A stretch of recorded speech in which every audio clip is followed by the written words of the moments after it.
Welcome to the Money Orchard Podcast. Investors have a problem.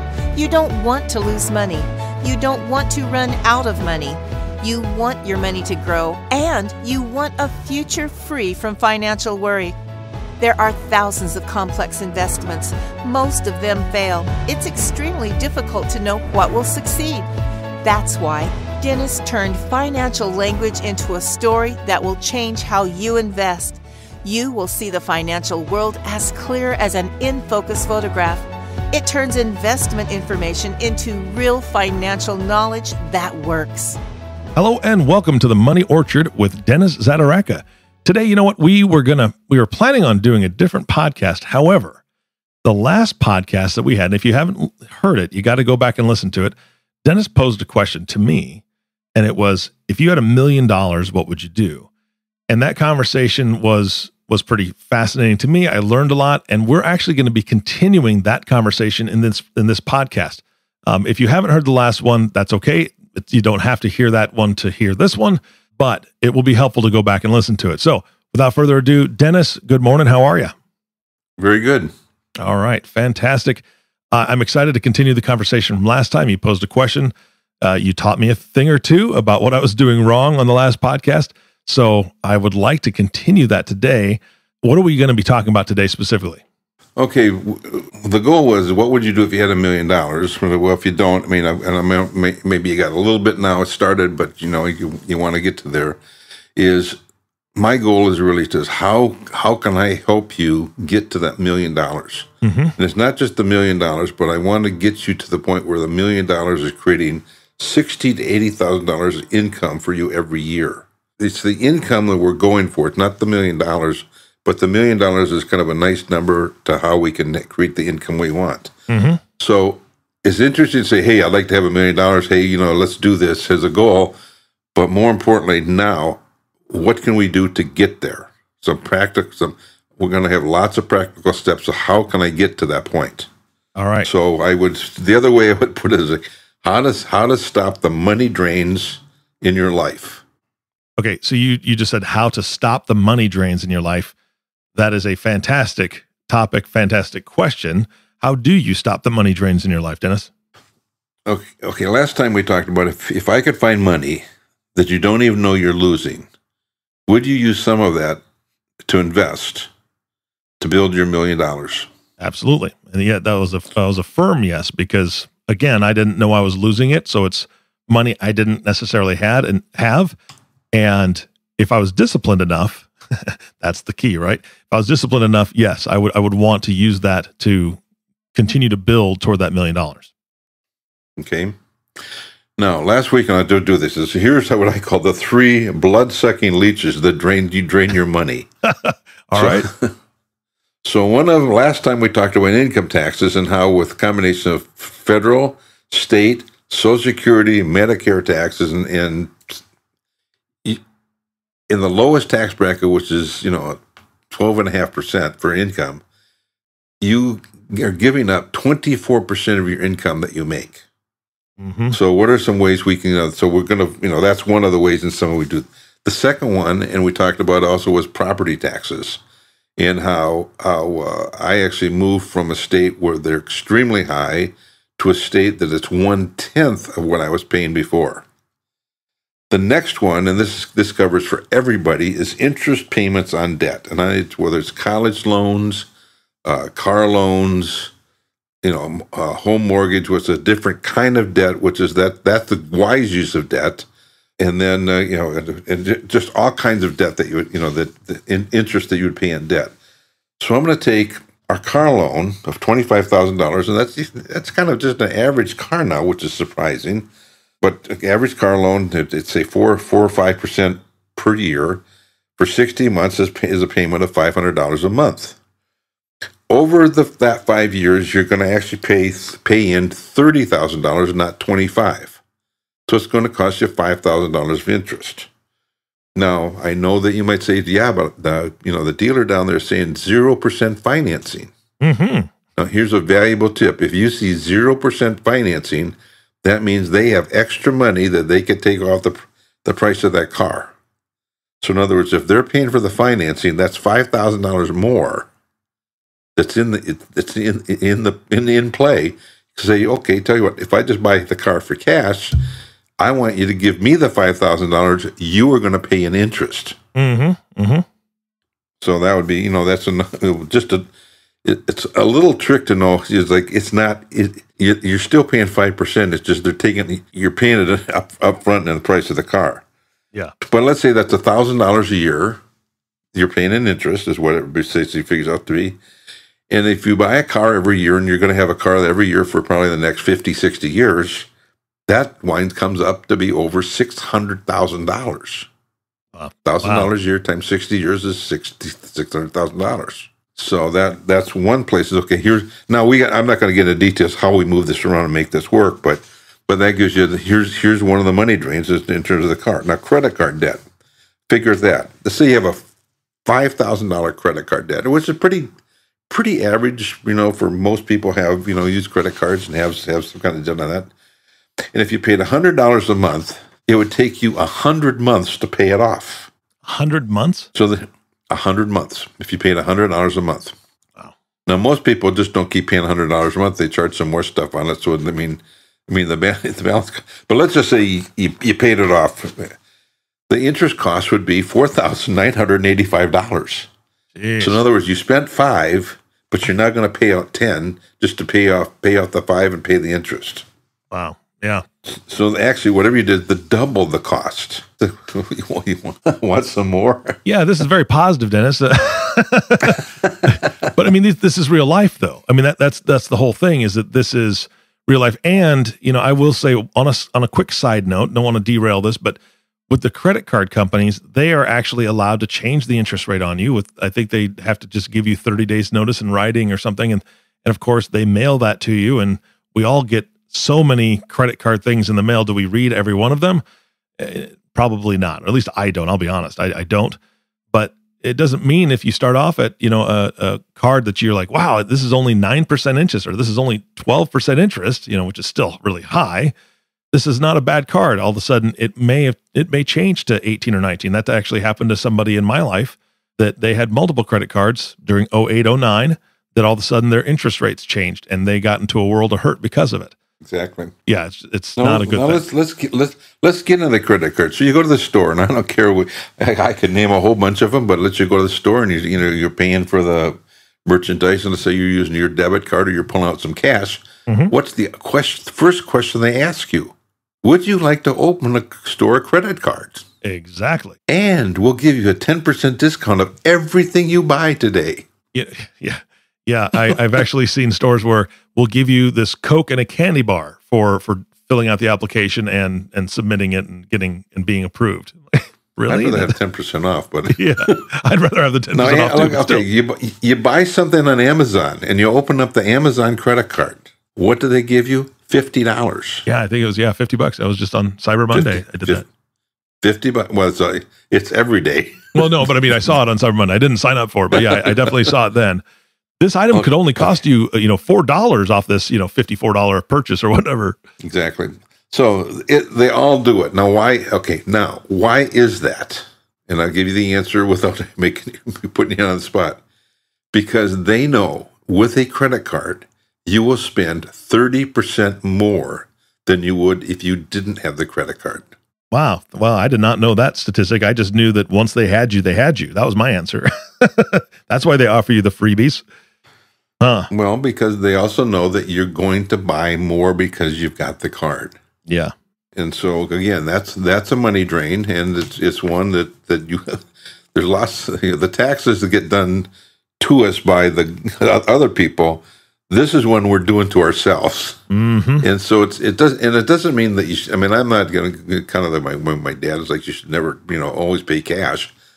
I'm not going to go down that road because I don't think that's the modern world and it's realistic.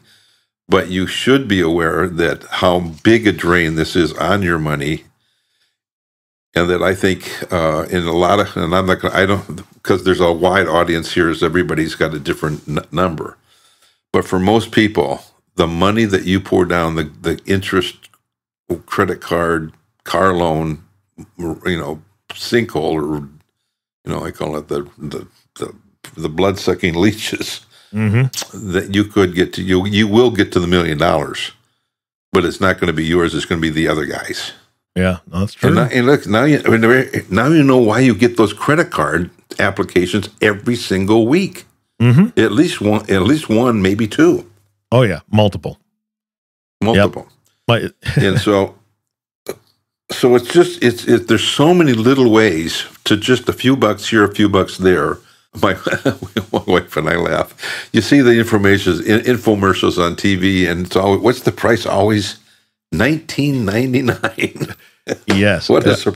Because somehow $19.99 does not seem like a lot of money until you do it about 100 times.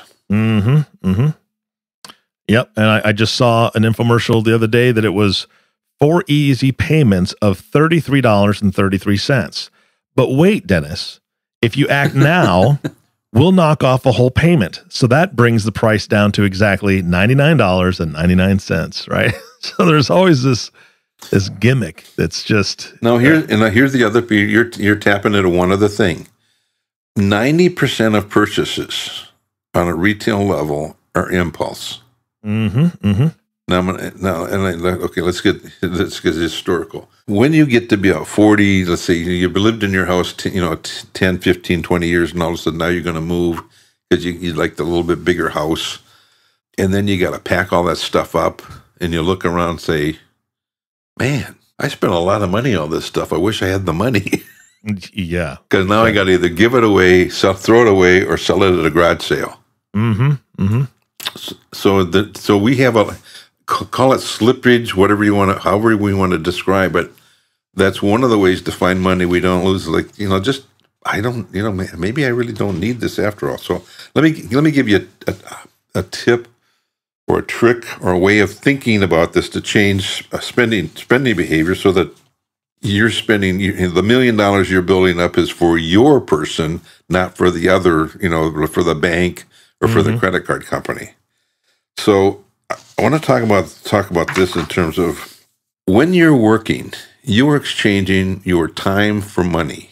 Now, in one sense, it's not just your time. You're expending your life energy, your talent, your skills, your knowledge. You've only got so much time in any one day, any one week, or in your whole life. So you're exchanging some of your time for money. So when you go into the, where you are, it's like I want to buy this or get this. I have to stop and think. Am I willing to exchange 3 hours of my work life for this? And by thinking at that, looking at it in that way, it's like, it's not worth 3 hours. I don't want to work that hard to get this thing. It's not worth it. So it kind of changes your perspective of what you're doing. Yeah. Yeah, absolutely. So thinking about it in a different way or a different example, let's say you have a $20,000 car that you're looking at and you make $20 an hour. Are you willing to spend 1,000 hours working just to have that specific automobile? Or is there something else that you could get that would be sufficient, but maybe half the price? Eric, I'm going to have to get a rubber hose and start beating you. Now what, Dennis? When it's not 1,000 hours, because when you work the 1,000 hours, what did we just learn? 24% of that money disappears in taxes. Oh, okay. You've got to work about 1,500 hours. Okay, so 1,500, and I didn't take the interest on the car into account. And I forget the interest. Forget the interest. This is no interest, no tax, no anything. 1,000 hours at $20 an hour. You got to pay the taxes. Yeah. So you got to make enough money to make another. What was it? You got to make another $5,000. So there's. Yep. How many more hours? A lot. Too many. A lot. Yeah. That's 250 more hours. So you're lucky. You're lucky. You're a long way away. I know. If you and I were podcasting in the same room, I know that things would be thrown at me. Which I'd be fine with because I deserve it. Well, and I give you. Let me give you an example. And this is and I'm going to just pull something out of the air so everybody does. Whether you go to Starbucks or whether they go to Dunkin' Donuts. Which is your favorite coffee place to go to? Your beverage store of choice. There are also some adult beverages places. But think of, okay, let's say it's $5 for a Frappuccino or for my caramel macchiato or whatever your drink is. It's $5, and we'll use your thing as you're making $20 an hour. Yep. Or in some cases you're making $15 an hour. Mm-hmm. But are you willing to work 15 minutes to get this coffee? Yeah.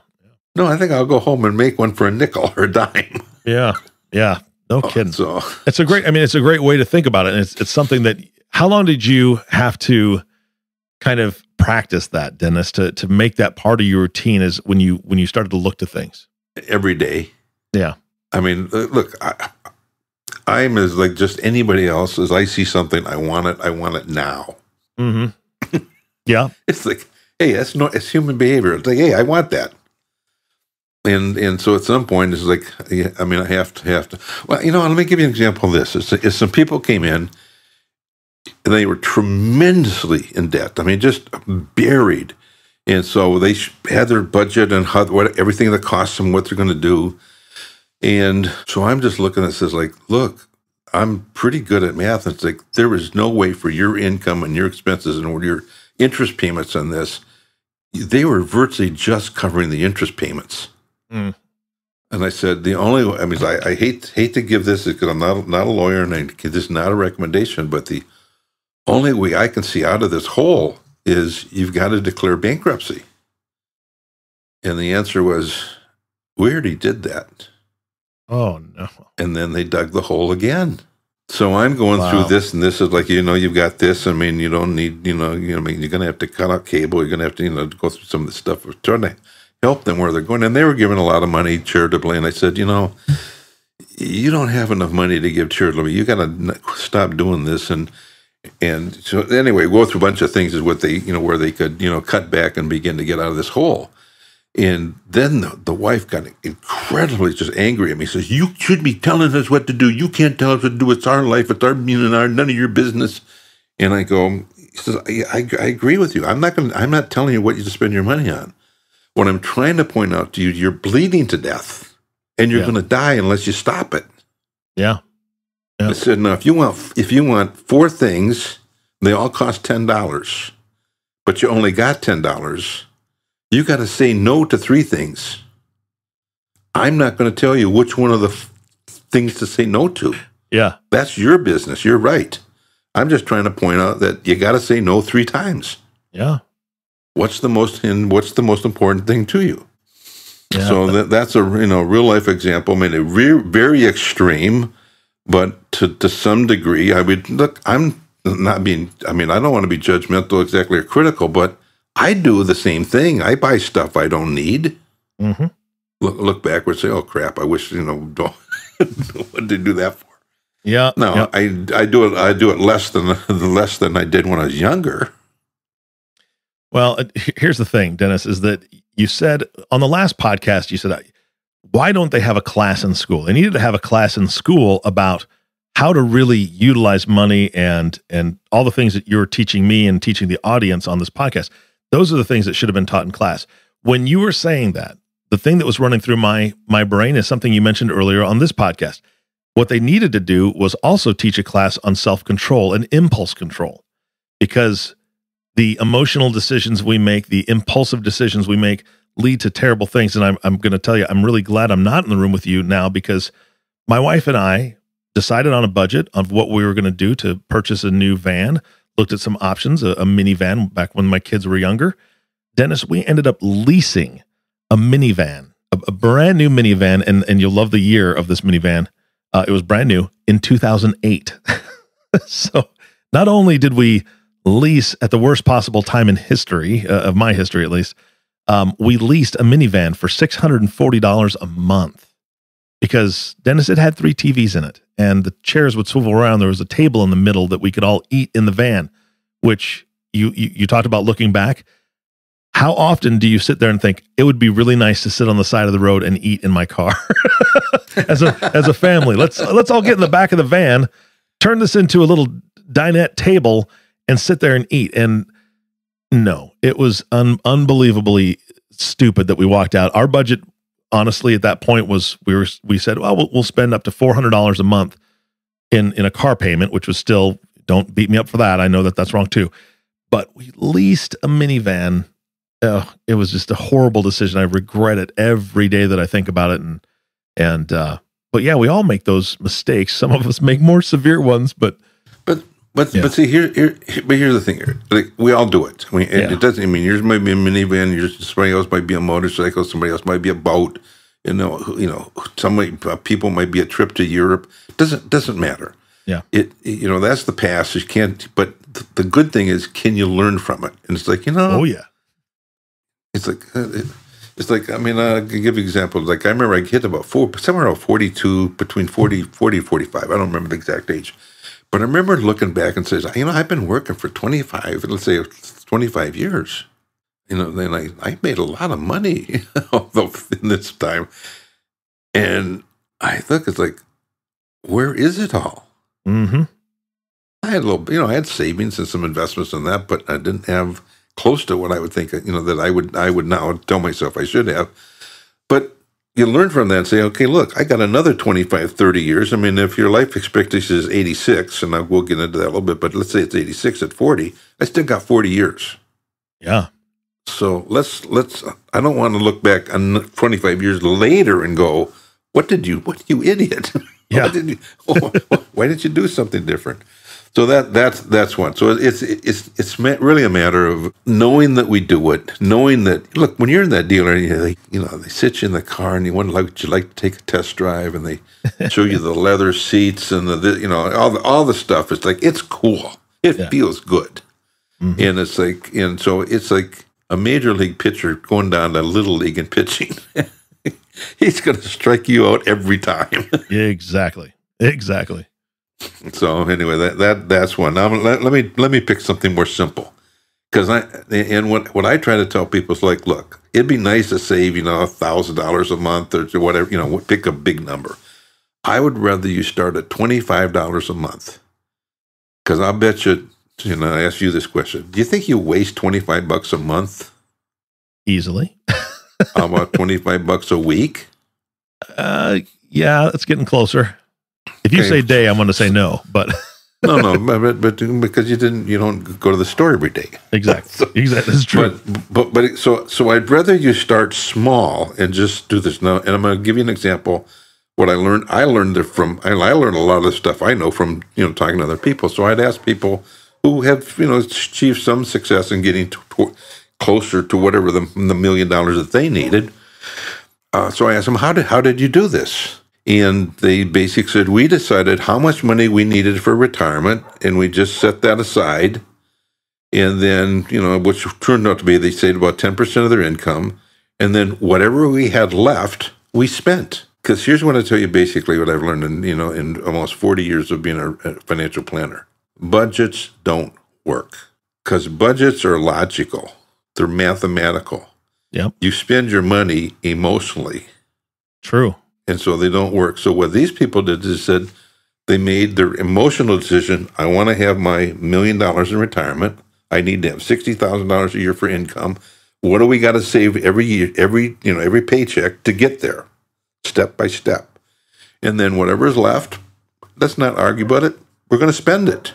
All right, Dennis, we are getting low on time. I mean, this has been another wonderful conversation.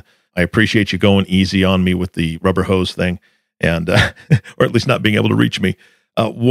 Is there anything else we need to cover in this podcast today before we wrap up?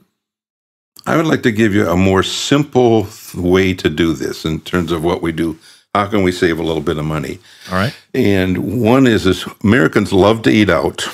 All sorts of good places to go. Mm-hmm. It's a form of entertainment and nourishment, but as much entertainment as nourishment. And I remember calculating one time how much I spend at restaurants, and all of a sudden it's like, this is where it was like $500 a month.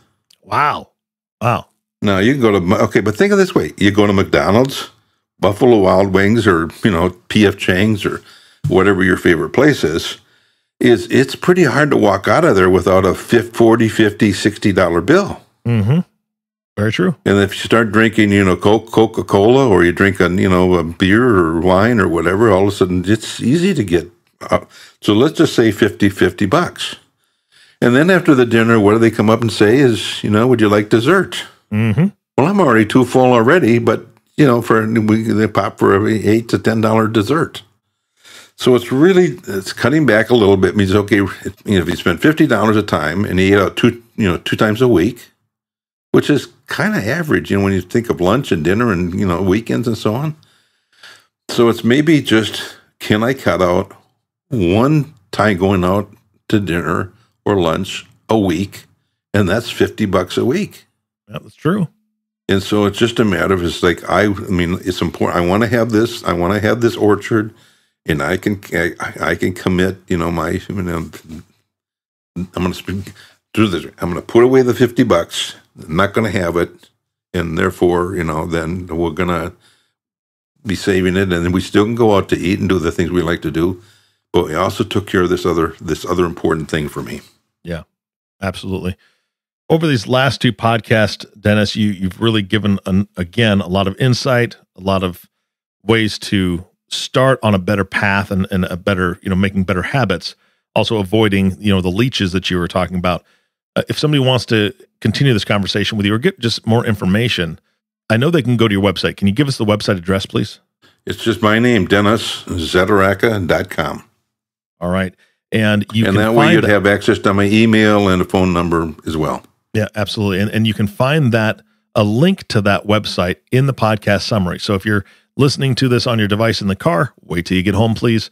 But it'll be in a link in the summary. Go to the summary of the podcast and you can click on there and it'll direct you right over to the website. Dennis, thank you so much for your time today. And this podcast and the last podcast as a two-parter were fantastic. So thank you so much. You're welcome. And thank you for listening to the Money Orchard Podcast with Dennis Zaderaka. If you have not subscribed to the podcast yet, please click the subscribe now button below.